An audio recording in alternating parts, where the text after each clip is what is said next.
మానవ మనుగడని ఆర్డర్లో పెట్టే వ్యవస్థ ఉంది. వేదాల టైంలో వేదాలు, ఉపనిషత్తు టైంలో ఉపనిషత్తులు, పురాణాలు, ఇతిహాసాలు అన్నీ ఉన్నాయి. సో మానవుని ఆర్డర్లు ఎందుకు పెట్టాలి? మనిషి పంచేంద్రియాల ద్వారా ఇన్పుట్ ఇచ్చినప్పుడు వాడు ఇన్ఫ్లుయెన్స్ అవుతాడు.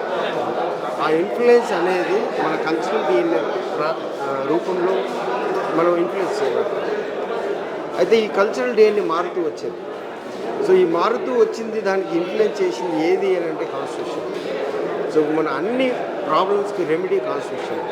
దాన్ని ఎత్తివేయడానికి ప్రయత్నం చేస్తున్న ఒక ప్రయత్నాన్ని, దానిలోని కుట్రని చెప్పే సినిమా. ఓకే, ఇలా ఉన్నట్లయితే ఇప్పుడు ఏంటంటే ఇప్పుడు అద్దంకి దయాకర్ గారు అంటే ఒక పొలిటీషియన్. ఆ పొలిటీషియన్లోనే ఒక మారు పేరు అయినటువంటి అద్దంకి దయాకర్ అంటే ఒక ఊపున్న క్యాండిడేట్ పొలిటికల్లో. మరి అలాంటి వ్యక్తులు సినిమాలో తీసుకోవడానికి గల ముఖ్య కారణం ఏమనుకోవచ్చు? ఇది సినిమా అంటే నిజాన్ని ప్రతిబింబించే విధంగా ఉండే ఒక వ్యవస్థ.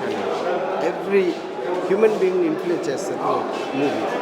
సో లీడర్ కూడా అదే పరిస్థితి. ఒక నిజమైన ప్రజా ప్రతినిధి ఈ సినిమాని ముందుకు తీసుకెళ్తే, సినిమాలో యాక్ట్ చేస్తే అది ప్రజలకి దగ్గరలో ఉండి చెప్పినట్టు ఉంటుంది. సో ఒక రియల్ టైం పొలిటీషియన్ ఇందులో హీరో కావాలి అని కోరుకున్నాను. సో ఈ కథను చెప్పగానే దయాకర్ గారు ఓకే చేశారు. దానికి తగ్గట్టు దీంట్లో ఉన్న సన్నివేశాలను డిఫరెంట్గా చూసినప్పుడు గద్దర్ గారు ముందు ఉండి కల్చరల్ DNAని ఎలా ఇన్ఫ్లుయెన్స్ చేయబడుతుంది 10,000 సంవత్సరాల నుంచి, ఇప్పుడు కాన్స్టిట్యూషన్ దాని కల్చరల్ DNA ఎలా మారుస్తుంటే దాన్ని ఆపడానికి ప్రయత్నం చేస్తున్నారు. Constitution is the master mind for everything.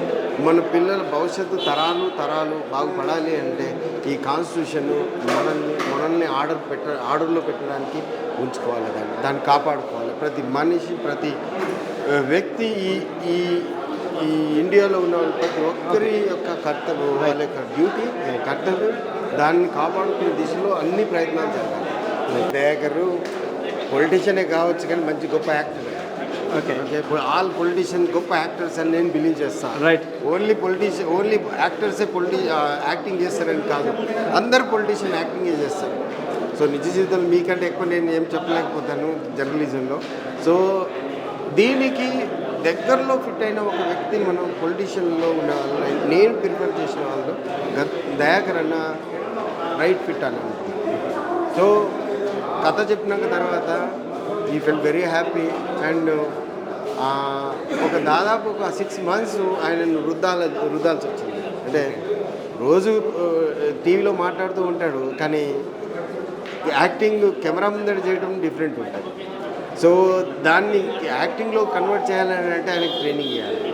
దాదాపు 6 months ఎఫర్ట్ పెట్టాల్సి వచ్చింది. అండ్ అన్ని రకాలుగా ఆయన ఒక హీరోని తయారు చేయాలి కాబట్టి హీరోని గౌరవించే విధంగా ఆయనను ముందుకు తీసుకొని వచ్చాము. అండ్ కథ ప్రాయంగా బాగా యాక్టింగ్ చేశారు. It is nobody will say that he never acted. It is very senior actor లాగా ఉంటాడు. Right. Anyway sir, best of luck. మీ సినిమా సక్సెస్ఫుల్ కావాలని మనస్ఫూర్తిగా కోరుకుంటాం మీ ఫైనల్స్ తరపున.